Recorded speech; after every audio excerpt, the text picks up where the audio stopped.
He wore a broom, not a badge. A federal agent, undercover as a janitor, sweeping a park in silence. But one racist accusation, one false claim of theft, turned a quiet investigation into a national reckoning. What the world didn't know? The man they humiliated was recording everything. And what he exposed changed America forever. Dear viewer, what you are about to witness is not just a story. It is a powerful testament to the quiet power and pursuit of justice in places most people ignore. If this is your first time here, I warmly invite you to share where you are watching in the comments below. And if stories like this move you, challenge you, or make you think, consider subscribing and clicking the bell icon. We share voices that deserve to be heard every day. Thank you for being here. Now, let's get into the story. At 5:42 a.m., the first golden beams of sunlight spilled across Prospect Park, casting long shadows over the dew-kissed grass and the still, empty pathways. The city hadn't yet opened its eyes, but Andre Freeman was already in place, broom in hand, pushing slow circles around a fountain near the north entrance. To anyone passing by, joggers, dog walkers, early commuters, he was just a city sanitation worker doing his job, sweeping up crumpled coffee cups, scattered leaves, and the discarded evidence of a sleepless city. His gray uniform was a size too big, the kind they hand out in bulk from government storage. His navy cap hung low, partly shading his face. But beneath the layers of this modest disguise, Andre wasn't just clearing trash. He was watching, listening, and documenting. Andre Freeman was a federal investigator for the Department of Federal Integrity, DFI, working a covert assignment aimed at uncovering a bribery scheme tied to local city vendors. Someone high up was laundering public funds through a series of fraudulent cleaning contracts. The city wanted answers without scandal. Andre wanted justice. And so, here he was, with a broom instead of a badge, sweeping pavement instead of storming offices. But it wasn't the broom that made him invisible. It was the fact that he was a black man in a janitor's uniform in America. Andre had done undercover work before. He had posed as a security guard in Washington, a food truck driver in Atlanta, even a dock worker in Long Beach. But this role hit different. Not because the job was beneath him. It wasn't. He was raised to honor work, all work. His mother had cleaned houses for 20 years to put him through school. His uncle had shined shoes on 125th Street until his hands were too shaky to hold the polish. But there was a deeper ache to this role. He wasn't just acting invisible. He was becoming invisible. Every morning for the past 2 weeks, he had swept this park, blending in so completely that people barely nodded in his direction. Some avoided eye contact altogether. Once, a woman dropped her phone. He picked it up and tried to hand it to her. She flinched like he was trying to rob her. That moment stayed with him.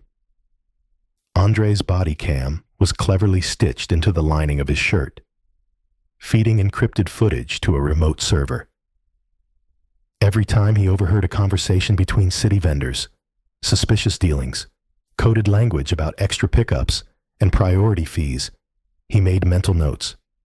He was building a case, slowly, methodically. Justice, he knew, was patient work. At exactly 6:05 a.m., the fountain kicked on, spraying a gentle mist into the air. A pair of early joggers passed by, headphones in, barely glancing his way.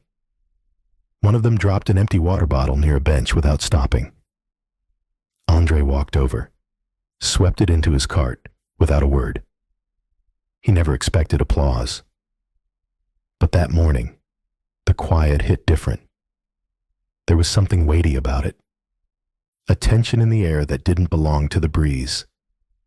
Maybe it was the dream he had woken from. His father, sitting on the porch, saying, "Sometimes, son, the hardest part about being a black man isn't what they say to you. It's what they don't see." He hadn't thought of his father in weeks.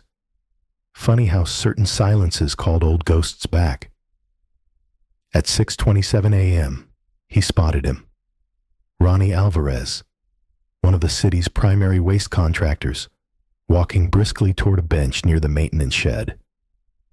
Ronnie was a key person of interest, connected to multiple contracts flagged for irregularities. Andre moved slowly in that direction, sweeping along the curb, pretending to focus on the buildup of leaves. Ronnie sat, pulled out his phone, and dialed. Andre swept nearby, listening. "Yeah, the shipment's in. Just say it's for the north route. No one checks. Tell Frank the envelope goes behind the third drawer, like always." Andre's pulse quickened. Got it. It was the clearest lead yet. He moved slightly closer, careful not to draw attention. He swept deliberately, inching toward a spot where he could angle the body cam better. And that's when it happened. A sharp voice cut through the air. "Hey, what the hell are you doing near me?" Andre turned. A tall, fit white man in running gear stood 10 feet away, staring at him. "I saw you near my bag. Where's my necklace?" The man barked, stepping closer. "You stole it, didn't you?" Andre blinked. "Excuse me?" "My chain. It was in my side pocket. I just turned my back for a second and now it's gone." Andre straightened slowly, broom still in hand. "Sir, I didn't touch your bag. I've been sweeping over there." "I don't care where you've been. I saw you. You're not even supposed to be back here. This is a restricted area." The man turned, waving to someone behind the trees. "Officer, over here." Andre felt it in his bones before he saw them. 2 NYPD officers jogging over from across the park. His heart didn't race. It slowed. It always did in moments like these, as if giving him time to weigh every word, every motion, every outcome. He thought briefly of showing his badge, but experience taught him that flashing credentials too soon could escalate things, especially when your skin was dark and your uniform said worker, not officer. So he waited. He kept his posture still, calm.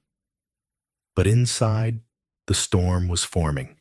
The 2 officers approached quickly, hands resting on their belts, eyes trained not on the jogger who'd made the accusation, but squarely on Andre Freeman. "Step away from the cart, sir," one of them ordered. Andre slowly lowered his broom, careful to keep his hands visible. "Officers," he began, keeping his voice level, "there's been a misunderstanding. I didn't touch that man's bag or any of his belongings." "ID," the taller officer said. Andre hesitated, not because he didn't have identification, but because what he had wasn't normal ID. He carried a federal badge, a badge that, in this situation, could shift the entire dynamic, but also, if misunderstood, could raise suspicion instead of removing it. He reached slowly for the chest pocket of his uniform, but the shorter officer's voice barked out, "Don't reach. Hands where I can see them." Andre froze. The jogger, still sweaty, still angry, stepped closer. "He was hovering near my bag. I looked away for 1 second, and the chain's gone. My grandfather gave me that necklace. It's solid gold." Andre looked at the man. The name stitched into his running jacket read, Blake Donovan. He had the confident gait of someone who always believed the world was on his side. "I never touched your bag," Andre repeated. "But if you lost something, I'm happy to help find it. Blake scoffed. Yeah? Before or after you pawn it? That's when Andre felt the anger rise. Not a fire, but a slow, familiar heat in his chest. He had heard this kind of tone before. He had worn a suit and tie and still been followed through department stores. He had given keynote speeches and still been mistaken for the valet. And now, in a borrowed uniform, broom in hand, the costume of someone less than, he was once again cast as the threat. The officers moved in. Turn around, the taller one said. We're going to pat you down. Andre nodded once. I understand. I just ask that you treat me with respect. I'm not resisting, but I am. He was cut off as one officer grabbed his arm, spinning him gently but firmly against the side of his cart. The broom clattered to the ground. Leaves scattered. They frisked him quickly. No necklace. No suspicious bulge in his pockets. Just a small wallet, a city-issue notepad, and a granola bar. Blake stepped forward. Check his cart. He could have stashed it in there. The shorter officer began rifling through the trash compartment. Ripped receipts, takeout containers, candy wrappers. Nothing. Then the taller one spoke, voice just a shade softer. You said you're a city worker? Andre finally looked him directly in the eyes. Number. I'm a federal agent. A beat of silence. Then, without breaking eye contact, Andre slowly reached inside his shirt and pulled out a leather case. He flipped it open. The badge gleamed. Department of Federal Integrity. The officers stiffened. Sir, the shorter one started, but Andre held up a hand. Don't apologize, he said, calm but cold. You were doing your job. The question is, why did it start with me and not with the man making the accusation? Blake's mouth fell slightly open. Wait, you're not a janitor? Andre turned to him. Number. And even if I were, that wouldn't give you the right to accuse me without evidence. A sudden shout came from a woman walking her dog across the park. Hey, are you looking for a gold necklace? Everyone turned. She held it up. It's over here by the water fountain. I think it fell out of someone's bag. Blake's face went pale. His lips moved like he was trying to form words, but none came out. The shorter officer walked over, took the necklace from the woman, examined it, then looked back toward Blake. This it? Blake nodded slowly. Yeah, that's it. Andre crossed his arms. You sure you don't want to accuse me of teleporting it there too? The officers stood awkwardly. One of them cleared his throat. Sir, again, we appreciate your cooperation. Andre didn't respond. He just picked up his broom from the pavement and stood it upright. The bristles were slightly bent now. The handle chipped. He looked at it, then at Blake, then at the officers. This broom's just a tool, he said quietly. It can clean messes. It can push away dirt. But what it can't sweep is the way you looked at me and decided I was guilty. Andre walked away. Not fast. Not slow.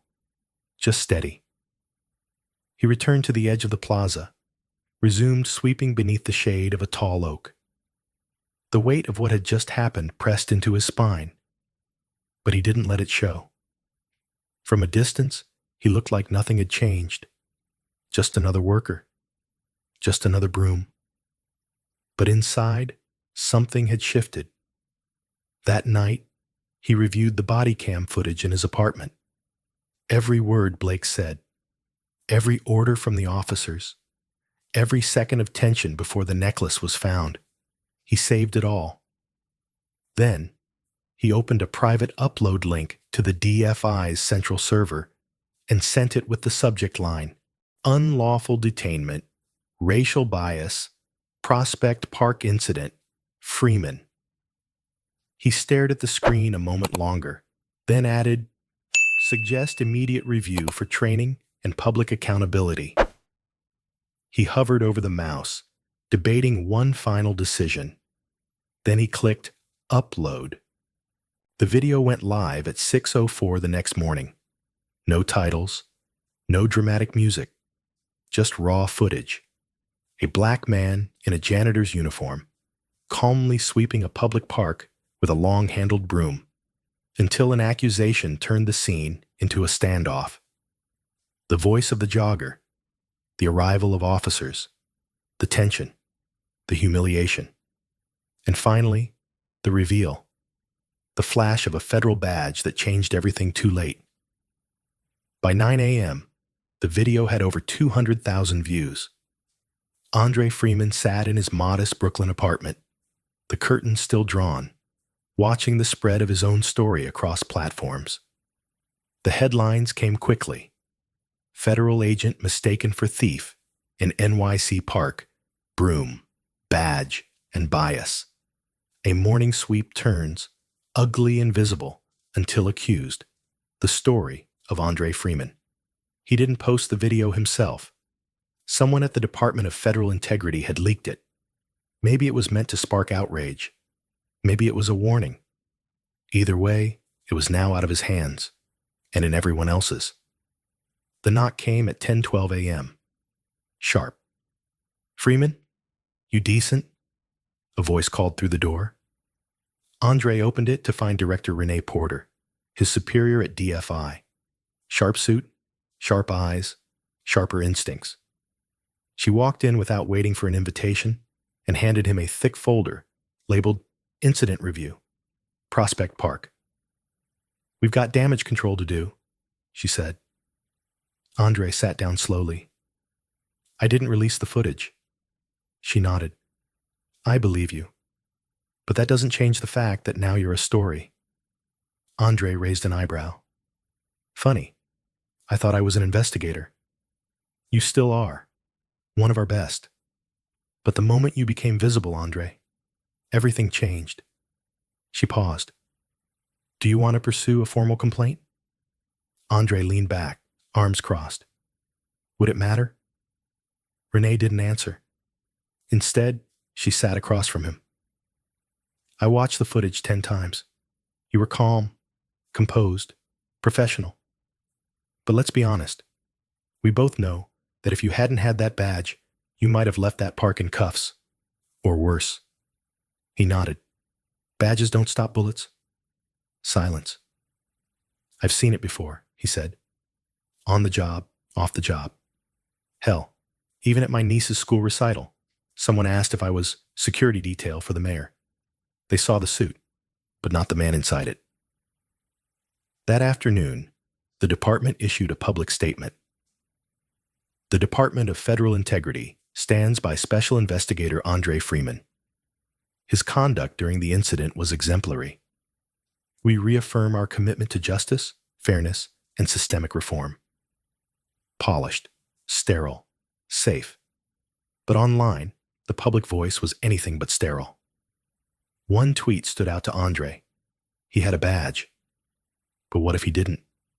Would he still be breathing today? The truth of it hit like a brick. By the evening, Andre's phone hadn't stopped ringing. Journalists, podcasters, civil rights organizations, even a popular morning show requested a live interview. He declined them all.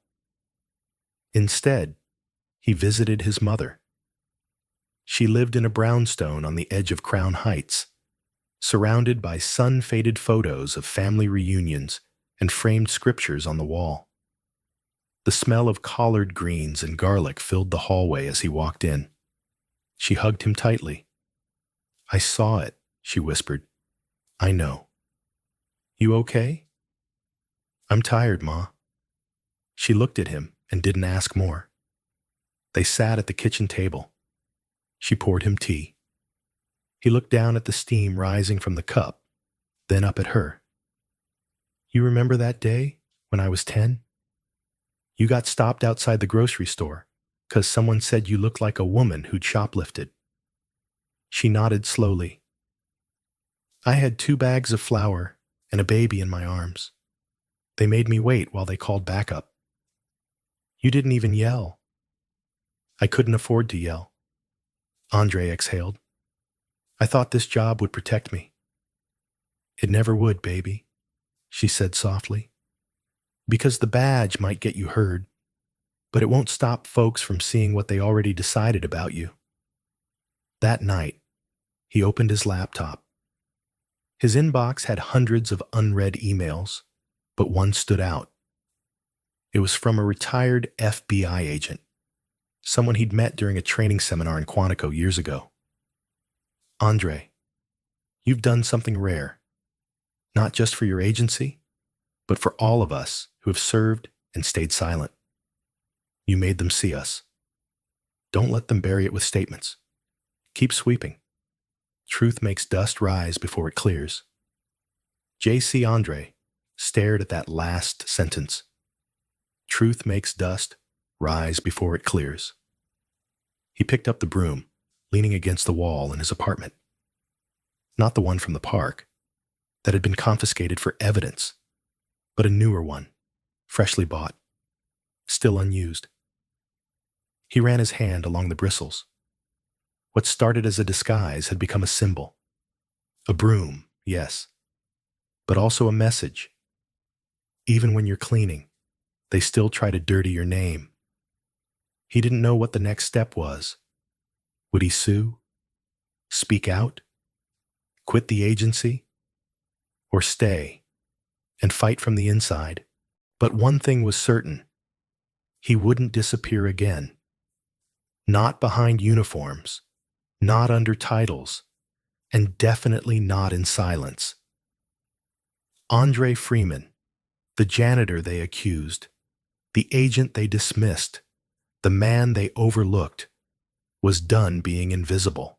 By the third day, the story was no longer just about Andre Freeman. It had taken on a life of its own, a fire spreading from inboxes to newsrooms, from comment sections to conference tables. The video, now viewed over 8 million times, was clipped, quoted, and dissected across every major network. On Good Morning America, a host opened with, "Today, we ask the question, if a black federal agent with a badge can be wrongly accused and detained while sweeping a park, what chance does the average working-class person have?" Andre watched from his living room, the same broom leaning against the far wall, untouched. He didn't flinch when they played the footage again. Blake Donovan's finger pointing, the officers patting him down, the necklace found by a dog-walking stranger. What struck him most wasn't the replay. It was the echo. Everywhere, people were sharing their own stories.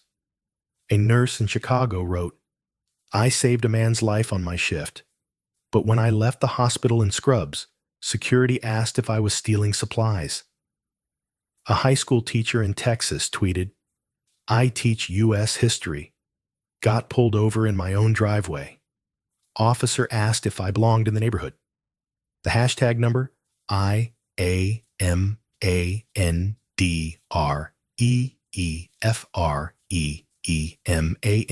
trended globally.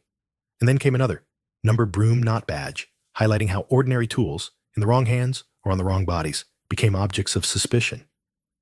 And then something unexpected happened. At a city council meeting in San Francisco, 3,000 miles away, a janitor named Luis Moreno stood up during public comment and held out his broom. He said, "This is the same tool I've used for 17 years. I've been treated like a criminal, a ghost, a servant. Andre Freeman reminded me, I'm not alone, and I'm not silent anymore." The room stood in applause. Videos popped up across the country of sanitation workers, landscapers, custodians, even baristas, all standing with brooms raised high in symbolic solidarity. A movement was forming, not coordinated, not branded, just raw, honest, human. Meanwhile, Blake Donovan, the jogger who made the false accusation, was facing his own backlash. His social media was flooded with comments. Old tweets resurfaced, jokes about bad neighborhoods, offhand comments about looking like trouble. He issued a brief statement. "I regret the misunderstanding and respect the work of law enforcement and federal agencies. I had no idea the individual I confronted was a federal officer." But nowhere in the statement did he apologize. Not for profiling, not for humiliation, not for nearly destroying a man's career. And America noticed. At the DFI headquarters, Andre was called into a meeting with the department's ethics panel. "We're receiving pressure to suspend you," one senior official said. "For what?" Andre asked calmly. "For the perception that your presence has become divisive. You've become a symbol, and that brings scrutiny. The agency doesn't like being in the spotlight." Andre leaned forward. "So the truth is uncomfortable. That's not my burden to carry. It's the country's." The room fell silent. "I didn't ask to be a symbol," he continued. "But if I am now, it's only because you trained me to stand up for justice, and I took that seriously." Another official, younger, cleared his throat. "Actually, there's been an internal push from some agents to launch a department-wide bias training initiative. They're using your video as a case study. It's already being circulated at Quantico." Andre blinked. "Really?" She nodded. "What you did, how you handled it, changed minds, maybe even saved lives." That weekend, Andre received an invitation to speak at a local community forum in Harlem titled "Uniforms, Assumptions, and the Cost of Skin." He hesitated. He wasn't a public speaker. He was an investigator, trained to observe, not to lead crowds. But something in him knew this moment mattered. So, on Sunday, he stood on a modest stage in front of 200 folding chairs filled with everyday people: workers, students, grandparents, artists. He held up the broom. "Some people sweep to clean," he said. "Some sweep to survive. That day in the park, I carried this to do my job. But it also became a mirror, a reflection of how we're seen before we're heard." He looked across the crowd. "This isn't about me.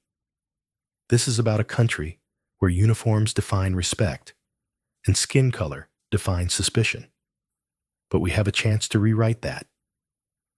Someone in the audience shouted, "Speak on it." Andre smiled. "You can have all the credentials in the world, but if society refuses to see your humanity, your resume won't save you. Your badge won't save you. Sometimes, not even your truth will save you. But that doesn't mean we stop telling it." Afterward, people lined up to shake his hand. A young sanitation worker gave him a pin shaped like a broom. "For dignity," she said. That night, Andre placed it beside his federal badge on his dresser. 2 symbols, 1 truth. Sometimes, the smallest tools carry the biggest truths. 3 weeks after the incident in Prospect Park, Andre Freeman stood once again in the same place where it all began. This time, he wasn't undercover. He wore no city-issued uniform, no hidden camera, no broom in disguise. He stood in a tailored charcoal gray blazer, a pin on his lapel shaped like a broom, and beside him, a modest black podium with the seal of the city of New York. Behind him, a diverse line of sanitation workers, maintenance staff, teachers, nurses, ordinary Americans who had come not for spectacle, but for solidarity. In front of him, hundreds filled the plaza: news cameras, community members, public officials. Above them, a large banner read, "Work is dignity. Everybody matters." Andre stepped to the mic and took a breath. 3 weeks ago, he began, I came to this park with a broom. I came here to do my job and seek truth. What I didn't expect was to become a symbol for something far bigger than myself. He paused, scanning the crowd. Some nodded. Others held signs. A few silently wiped their eyes. I was mistaken for a thief, not because I stole something, but because I looked like someone who could. Because I was holding a broom and wearing a uniform that people don't see as worthy of respect. But here's the truth. The broom was never the problem. The assumptions were. Murmurs of agreement rippled through the crowd. My mother once told me, when you sweep, sweep with pride. You're not just moving dirt, you're clearing space for something better. I didn't understand that when I was young, but I do now. What started as a single act of humiliation had grown into a national reflection. Across the country, rallies called broom walks had begun in cities like Chicago, Oakland, Detroit, and Charlotte. People marched silently holding brooms aloft, symbols of labor, visibility, and human dignity. Not protests, but affirmations. The Broom for Justice initiative, co-founded by Andre and a coalition of civil rights leaders, began collecting and sharing the stories of marginalized workers from across America. Their motto, we sweep, we serve, we are seen. Schools reached out for Andre to speak, not just about racism, but about what it means to be overlooked, about how to reclaim one's voice, about staying composed in the face of insult without losing conviction. Even the DFI, after intense internal discussions, announced the launch of Operation Mirror, a training program on systemic bias using Andre's case as a teaching tool. It would be mandatory for all field agents moving forward. But perhaps the most unexpected moment came from Blake Donovan. 1 week after Andre's Harlem speech, Blake requested a private meeting. After legal advice and deep reflection, he wanted to apologize in person, not to protect his reputation, but because he finally understood what he had done. Andre agreed. They met at a quiet cafe downtown. No cameras, no social media. Blake looked nervous, humbled, human. I can't undo what happened, he said, but I can tell you, I didn't see you that morning. I only saw what I was taught to fear. Andre listened silently. Blake added, I've donated to the Broom for Justice initiative. I've stepped down from my corporate role to work with a mentorship program for inner city youth. It's not penance. It's a start. Andre nodded slowly. We all start somewhere. They shook hands. It wasn't a headline. It wasn't performative. It was accountability. Quiet, honest, and real. Back at Prospect Park, after his speech, a young girl, maybe 8 years old, approached Andre with her father. She held a small handmade sign with a drawing of a broom and the words, My dad sweeps. My dad matters. Andre knelt down to her level. That's a beautiful sign. You made that? She nodded shyly. Your dad must be really proud.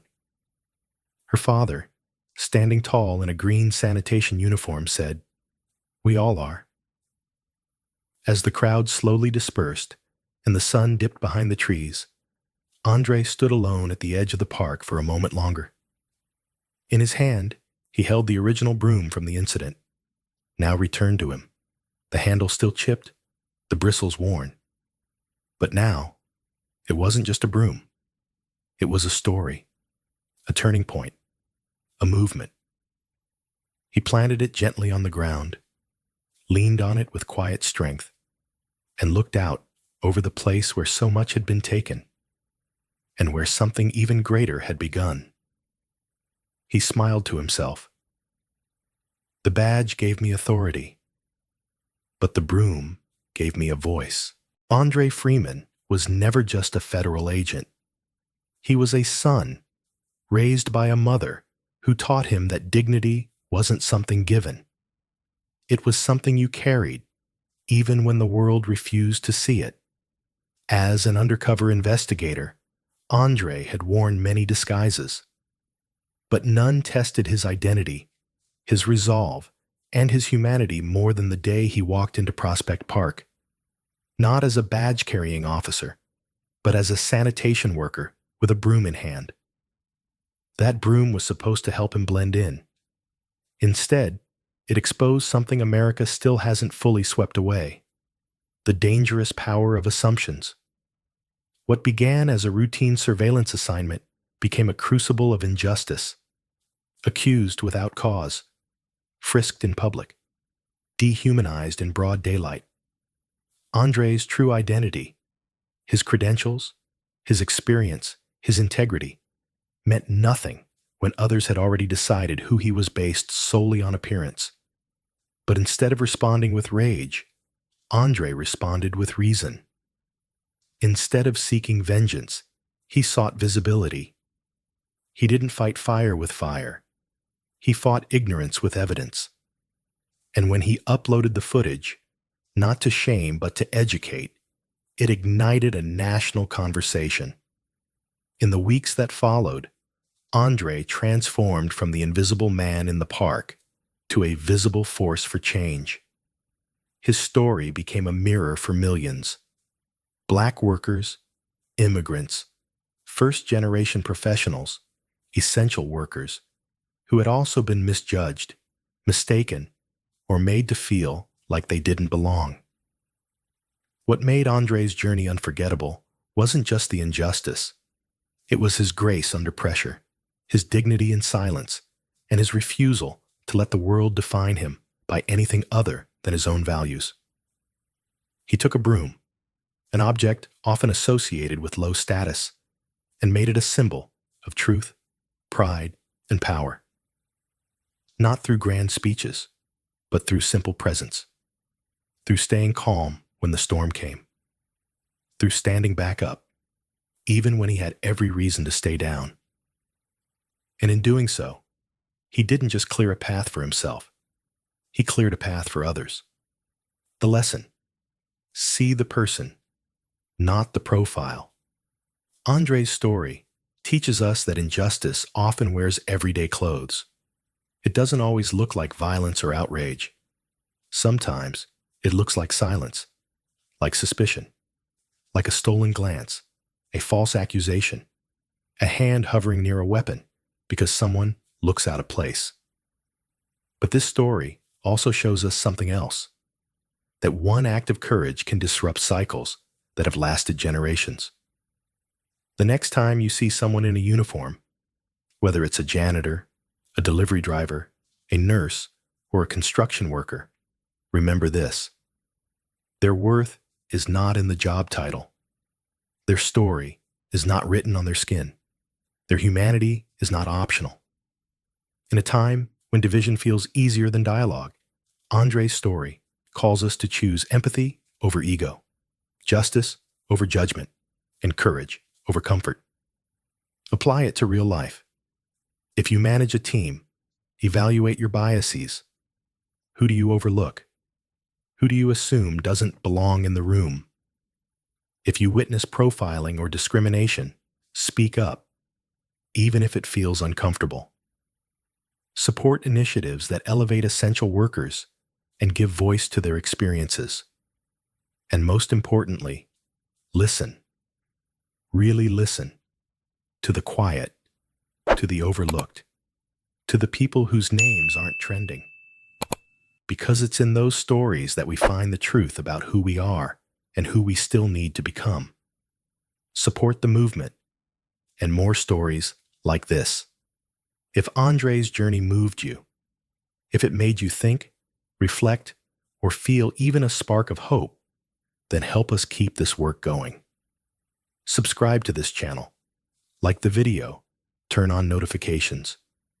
Your support gives us the fuel to keep telling powerful stories like this. Stories that don't just entertain, but challenge, uplift, and unite. We're just getting started. And trust us, The next story might change how you see the world. Thank you for watching.